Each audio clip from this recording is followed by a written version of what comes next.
Olá, meu nome é Juliana, sou filha da Dalvani. Minha mãe é membro da igreja aqui, eu também, né? A minha mãe ela é missionária entre os povos Gavião. E é interessante porque a minha mãe ela foi alcançada quando criança por uma senhora muito especial, a dona Nilza, que teve o coração voltado para as crianças, e ela então fazia um trabalho com as crianças ali do bairro, e através do trabalho dela, tanto a minha mãe como os irmãos dela teve acesso à igreja aqui, se converteu, e aos 17 anos a minha mãe foi para Peniel, e desde então ela está no trabalho missionário, ela com meu pai ali entre os povos Gavião. E eu e meu irmão crescemos nesse contexto missionário, e sempre vendo a necessidade do trabalho transcultural. Então, Deus também incomodou meu coração para continuar também nessa jornada. E hoje, eu e meu esposo Wellington e as minhas meninas, Lorena, Isadora e Ellen, trabalhamos lá em Rondônia, agora atualmente com a PEC. Aí está a foto da nossa família. A gente trabalhou um tempo com o povo Zoró, e hoje a gente está trabalhando especificamente com as crianças, tanto as crianças indígenas como as crianças da cidade de Ji-Paraná. E para você conhecer um pouquinho da PEC, que é a organização com a qual a gente trabalha, eu vou passar um videozinho aqui. A PEC, Aliança Pro Evangelização das Crianças, é uma organização internacional fundamentada na Bíblia, dedicada a mostrar a meninos e meninas como podem crer em Jesus Cristo e ter a salvação. Em 1937, em Chicago, Estados Unidos, o pastor americano Jesse Overhouse deu início a uma pequena organização que atuava ali em sua realidade local, mas ele possuía a visão do mundo e orava diante de um globo pelas crianças de cada país. A visão se espalhou e hoje a organização se transformou em uma obra missionária mundial, a APEC, que está em todos os continentes e reúne milhares de missionários. O Brasil foi o primeiro país, depois dos Estados Unidos, a ter o Ministério da APEC. Aqui, o trabalho começou no ano de 1941. Esta é uma obra de fé. Qual é a visão da APEC? Evangelizar as crianças com o Evangelho do Senhor Jesus. Discipular as crianças na Palavra de Deus. E integrar as crianças no corpo de Cristo, a igreja, encaminhando-as a uma igreja local, fiel à Bíblia, a fim de que cresçam em sua nova vida e tenham comunhão com os outros cristãos. E quais são as atividades da APEC? A APEC existe para cooperar com as igrejas na evangelização e no discipulado das crianças. Realizamos clube de boas novas, clube de 5 dias, evangelismo ao ar livre, acampamentos, classes de ensino bíblico nas escolas e creches. Também há ministérios que se realizam em igrejas, como EBF, Escola Bíblica de Férias. Também atuamos no treinamento e na capacitação de obreiros, com vários cursos com diferentes níveis e diferentes cargas horárias. Exemplo, ILMC, Instituto de Liderança para o Ministério com Crianças. A APEC também oferece capacitação por meio de simpósios, congressos e muitos outros cursos. E a produção de literatura também. Nós temos uma editora, a PEC, que une conteúdo com criatividade, oferecendo um catálogo diversificado de lições bíblicas, histórias missionárias, livros devocionais para crianças, livros para professores e outros materiais de ensino e recurso. Ficou interessado? Entre no nosso site. Ali você terá muito mais informações. Qual é o alcance da APEC? Como a APEC é sustentada? Eu posso realizar um clube bíblico? E os cursos? Como eu me inscrevo? Saiba mais. Então, acho que deu para conhecer um pouquinho da PEC. Então, a gente está ali em Ji-Paraná, Rondônia, estruturando um polo ali na cidade de Ji-Paraná. E também colaborando com a PEC com a atuação entre os povos indígenas. Então, a PEC tem treinado indígenas para trabalharem com crianças, e eles estão sendo enviados como missionários, e a gente tem ajudado a PEC nessa estruturação também. E para isso, precisamos então de voluntários. Então, temos vários voluntários que têm colaborado conosco para que o polo funcione ali, e também com as capacitações. Eles têm recebido capacitações e têm nos ajudado para capacitar as igrejas para o trabalho com as crianças. Temos também atuado numa fundação, onde temos a oportunidade de alcançar mais que 300 crianças ali com o Evangelho do Senhor Jesus. E está ali também as nossas meninas, que estão sempre conosco. Elas se consideram as pequenas missionárias, sempre caminhando com a gente desde pequenininha no trabalho missionário. As crianças indígenas também têm recebido desse trabalho, através dos indígenas que têm sido capacitados. E olha aí, tantas fotos bonitas de etnias diferentes sendo alcançado pelos povos indígenas. As minhas meninas também têm estudado em casa durante essa jornada, e tem sido um desafio, mas Deus tem provido esta oportunidade também, delas poderem caminhar conosco e ainda aprender ao longo do caminho. E temos bastante motivos de oração, pela estruturação do polo, pelos nossos voluntários que sejam comprometidos, e também pela estrutura para adaptação transcultural, o trabalho indígena. Também a nossa família sempre precisa de muita oração para que tenhamos saúde, crescimento espiritual, pelas meninas também, que elas venham a se desenvolver na sabedoria do Senhor também, os estudos dela, e também a nossa moradia, que tem sido sempre um grande desafio, que a gente está sempre indo para lá e para cá, dependendo de aluguel, e agora mesmo a gente vai estar procurando um novo lugar para morarmos. Se Deus quiser, logo, logo teremos novidades quanto a isso.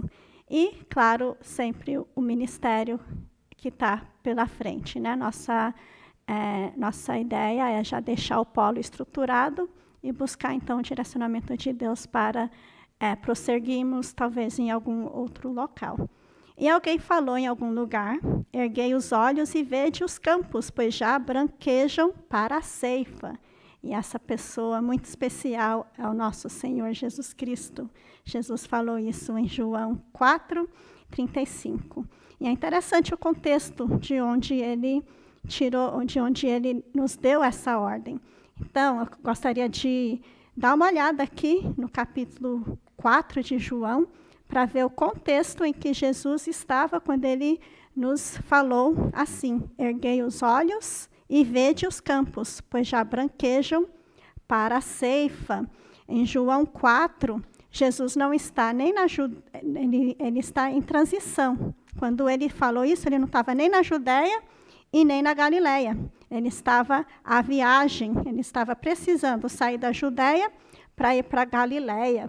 Mas é interessante porque bem no início do versículo, do capítulo, no versículo 4, diz assim: era-lhe necessário passar por Samaria. E, tecnicamente, não era necessário para um judeu passar por Samaria. Inclusive, eles não passavam por Samaria, eles tinham outros caminhos, ou eles iam pela costa, ou ali pelo rio Jordão. Mas Jesus, para ele era necessário. Ali, inclusive, a palavra que é usada ali no grego, a palavra dei, que mostra uma necessidade divina, ou seja, fazia parte do plano de Deus passar por Samaria. Samaria, um lugar onde os judeus não batiam os pés, um lugar muito improvável de um judeu e um judeu rabino bater os pés. Mas foi ali que Jesus foi, porque ele tinha um compromisso. Ele tinha um compromisso com uma mulher samaritana. Interessante, porque é uma mulher ali sem nome, uma mulher desconhecida na época. Porém, hoje, todos conhecem a história da mulher samaritana, não é mesmo? Ela era uma mulher sem nome, ninguém sabe o nome dessa mulher. Em um lugar muito improvável de um rabino judeu bater os pés. Que em uma tarefa cotidiana, num lugar afastado do seu contexto social, porque sabemos que essa mulher, ela tinha um histórico que fazia com que ela fosse discriminada, ela participou de uma conversa com o Salvador, o próprio Senhor Jesus Cristo. Uma conversa muito simples, mas uma conversa que transformou a sua vida. E então ela se tornou uma missionária e ela foi uma testemunha para aquele povo. E refletindo então aqui nesse contexto, o trabalho com as crianças. Eu e o Wellington estamos num contexto muito talvez improvável, um contexto não muito visto entre as crianças. Podemos pensar, talvez, a Samaria da vida, não é mesmo? Mas para Jesus é necessário. Para Jesus tem criança, as crianças são necessárias para ele. E ele sai do caminho. Ele sai do caminho para alcançar as crianças e para isso, então, ele pede que tenhamos os nossos olhares para as crianças. E é interessante porque, ao chegar lá, então, ele faz uma pergunta. Jesus, ele chega lá cansado, né? Chega lá com sede, que mostra que Jesus, por mais que ele era 100% Deus, ele também era 100% homem, ele passou por tudo que a gente passa, e ele percorreu um caminho cansativo, o caminho atravessando ali para chegar na Judéia por Samaria era um caminho muito cansativo. Então, pensando o caminho que a gente talvez precisa percorrer para alcançarmos as crianças, pode ser um caminho cansativo, mas vale a pena, porque Deus ele tem um propósito para com as crianças. E então Jesus começa uma conversa com essa samaritana. Jesus está com sede, então a conversa é muito simples. Uma conversa que uma criança mesmo, uma pergunta que uma criança mesmo pode fazer. Pois Jesus pede à mulher, dê-me um copo de água. Uma conversa muito simples, não é mesmo? Mas através dessa pergunta, Jesus vai oferecer para essa mulher algo muito além do que uma água física.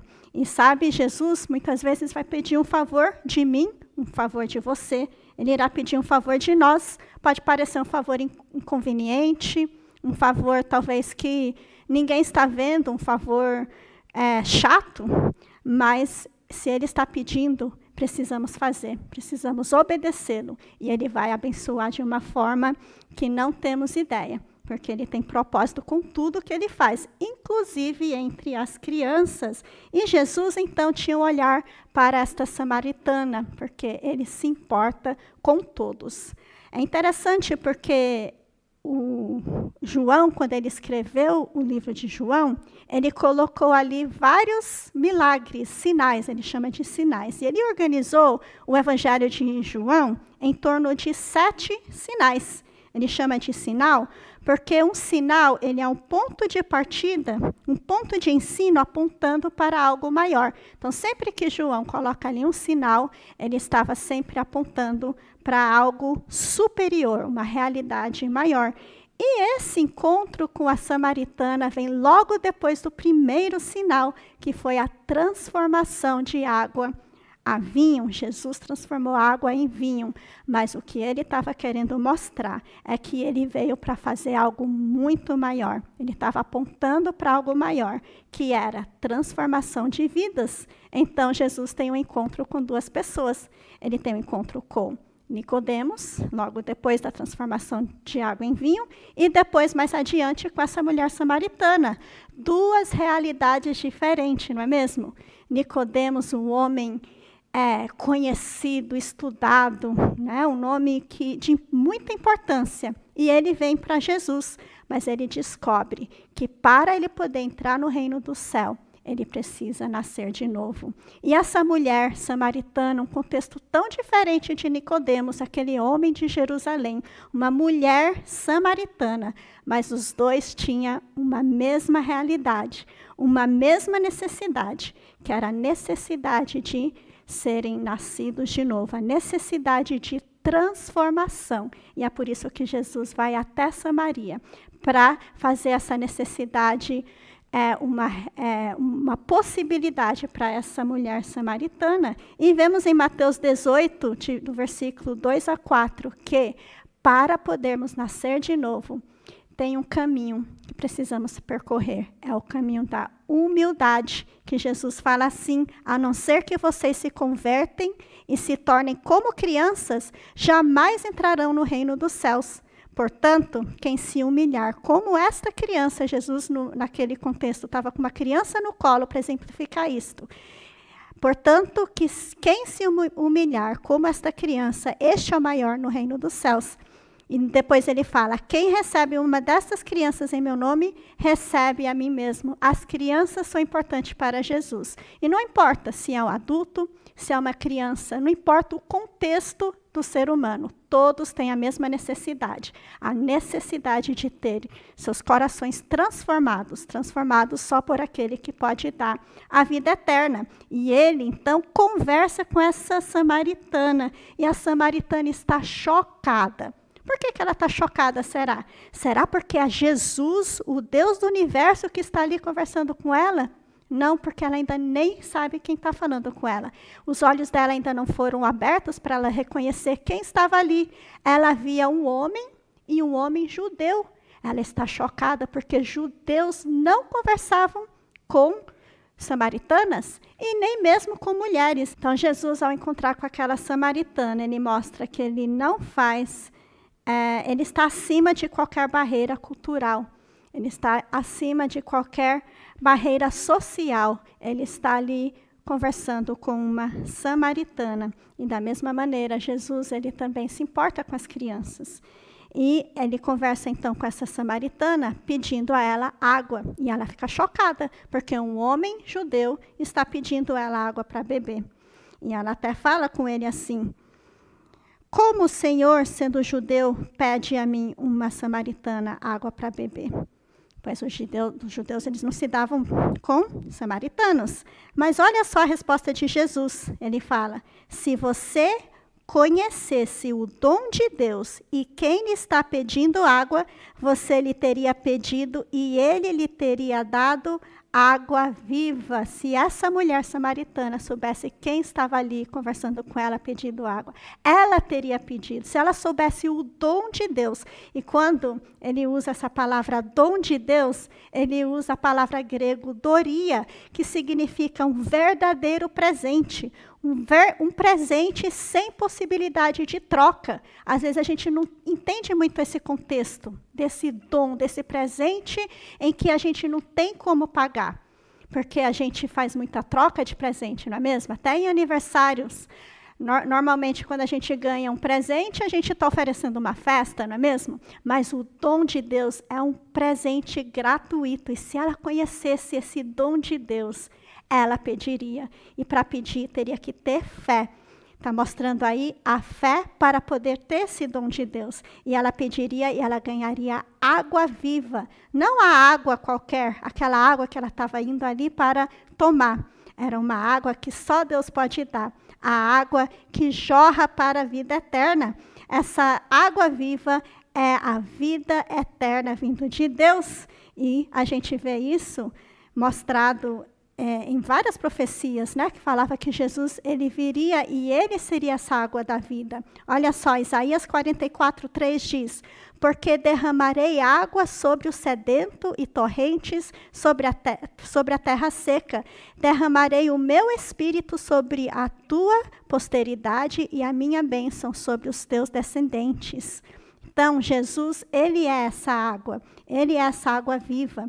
Só que ela ali ainda não compreende. E ela até faz pergunta para ele. Ela pergunta para Jesus assim, o Senhor não tem... como é que o Senhor vai tirar água deste poço? Né? O Senhor não tem com que tirar água. E o poço é fundo. Onde pode conseguir essa água viva? E ela ainda fala, acaso o Senhor é maior do que o nosso pai Jacó? Acaso o Senhor é maior do que o nosso pai Jacó? Sim, era o próprio Jesus que estava ali. Mas é interessante que Jesus, ele não responde essa pergunta ainda.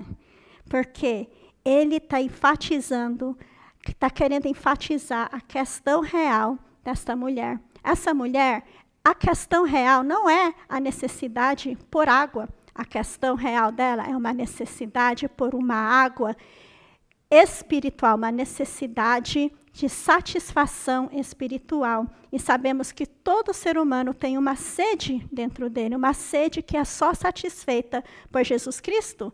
Assim como as crianças também, elas necessitam desta água. E muitas vezes as crianças estão clamando por esta água. A gente tem visto nos comportamentos dessas crianças. E a gente precisa levar para essas crianças a água que pode satisfazer a sede dela. E, muitas vezes, o desejo por esta satisfação, as crianças vão atrás de outras coisas. Não somente as crianças, os adultos também, né? E, muitas vezes, elas estão até tendo condições em que levamos crianças para um psicólogo para entender o que está acontecendo com essas crianças. Mas, na verdade, existe alguém que pode resolver o problema dessas crianças. É o próprio Senhor Jesus, porque o que essas crianças necessitam é da água da vida. É a água da vida que vai satisfazer qualquer desejo de satisfação na vida dessas crianças. E essa mulher, ela precisava entender isso. Então, quando ela fala para Jesus, então me dê desta água para que eu não precise mais vir aqui neste poço, ficar tirando água aqui, imagina, né? Ela indo até ali no poço, inclusive o poço que ela ia retirar água, era um poço afastado, né? Era longe da cidade. Mas ela precisava entender que a questão real dela era outra. Então, para poder oferecer este presente, que é o dom de Deus, a realidade do problema dela precisava ser compreendido por ela, e é por isso que Jesus então fala para ela, vá, chame o seu marido. E aí que ela entende que Jesus, aquele que estava ali, na verdade não era um homem qualquer, ele era um profeta, pois quando ela falou para ele que o homem com quem ela estava não era o marido, e ele falou para ela que ela falou a verdade, pois o homem com quem ela estava não era o marido dela, e ele fala assim, deixa eu ler na Bíblia, o fato é que você já teve 5 e o homem com quem agora vive não é seu marido, o que você acabou de dizer é verdade. Então, essa mulher deve ter sido este momento que deixou ela muito desconcertada ao perceber que aquele que estava ali falando com ela era onisciente. Ele conhecia tudo sobre a vida dela. Então, ela pensa, ele deve ser um profeta. E nesse momento, então, ela começa, talvez, mudar de assunto, porque ela faz uma pergunta para ele, uma pergunta que era um debate muito conhecido naquele momento. Onde, então, é o lugar que devemos adorar? O nosso povo adora lá no Monte Gerizim, o pessoal de Jerusalém vai até Jerusalém para adorar. Então, ela meio que entra aí nesse assunto, mas Jesus, ele fala assim para ela, creia em mim. É interessante, porque ele não falou nesse momento como ele normalmente fala, em verdade vos digo. Ele fala para ela, creia em mim, mulher. Está próxima a hora em que vocês não adorarão o Pai, nem neste monte, nem em Jerusalém. E ele ainda continua falando. Ele fala assim, está chegando a hora, e de fato já chegou, porque o próprio Jesus estava ali, em que os verdadeiros adoradores adorarão o Pai em espírito e em verdade. São estes os adoradores que o Pai procura. Deus é espírito e é necessário que os seus adoradores o adorem em espírito e em verdade. Jesus estava ali conversando com ela. Ele era a possibilidade para essa mulher poder adorar a Deus em espírito e em verdade. Então, é nesse momento que ela fala, o Messias, quando ele vier, ele vai me trazer o conhecimento dessas coisas. Ele vai me ajudar a compreender essas coisas. Então, ela estava pronta para saber que aquele que estava falando com ela era o próprio Messias, pois foi neste momento em que Jesus fala assim para ela, eu sou o Messias. Quando Jesus falou eu sou, ele usou o termo ego eimi. Eu sou, ele declarou para uma mulher samaritana, pela primeira vez a gente vê aqui em João, para uma mulher samaritana, que ele era o Deus, que ele era o eu sou, que ele era o Messias. E essa mulher, os olhos delas provavelmente foi aberto naquele exato momento em que ela compreendeu e creu que aquele que estava falando com ela ali, aquele onisciente Deus, era o próprio Messias. Então ela deixou cair a jarra dela, provavelmente deixou a jarra para trás e foi correndo. Ela veio para pegar água, mas agora ela estava transbordando, não com a água física, mas com a água que jorrava para a vida eterna, e ela estava indo para o povo, para aquele povo que discriminava ela. Ela estava ali pegando água para estar longe desse povo. Agora ela está indo para lá com testemunho para dar para esse povo. Ela já estava mostrando uma mudança, uma transformação. E ela fala para eles: venha e veja. Venha e veja aquele que sabe tudo ao meu respeito. Será se ele não é o Messias? Interessante, porque eu e você, se já conhecemos esse Jesus que transformou a nossa vida, temos também um testemunho. E ele quer que também, assim como essa mulher, falemos para os outros. Venham e veja, dê o seu testemunho. Fala o que Jesus tem feito em sua vida. E ao pessoal ver a transformação, aquilo que ele faz, pela evidência do próprio Senhor Jesus, as pessoas, elas terão a oportunidade de crer no Senhor Jesus Cristo. E é interessante porque para uma criança, quando ela entende e ela é transformada, quando ela crê no Senhor Jesus, eu tenho percebido que tem sido o primeiro sinal, o primeiro fruto da criança, é essa necessidade de fazer isso conhecido. Isso foi real para as minhas meninas quando elas eram pequenininhas. Quando elas compreenderam que Jesus era o Salvador delas, quando elas se entregaram ao Senhor Jesus, onde eu ia na rua, elas falavam: mamãe, será que aquela menina conhece Jesus? Mamãe, ali no supermercado, será se aquelas crianças ali entendem que Jesus é o Salvador para elas? Então as crianças, elas podem ser transformadas. E sabe, através desse testemunho, podemos ver que Jesus, ele veio para transformar. Ele veio para transformar coração de pedra em corações pulsantes, verdadeiros, capazes de o amar, capazes de devotar-se a ele.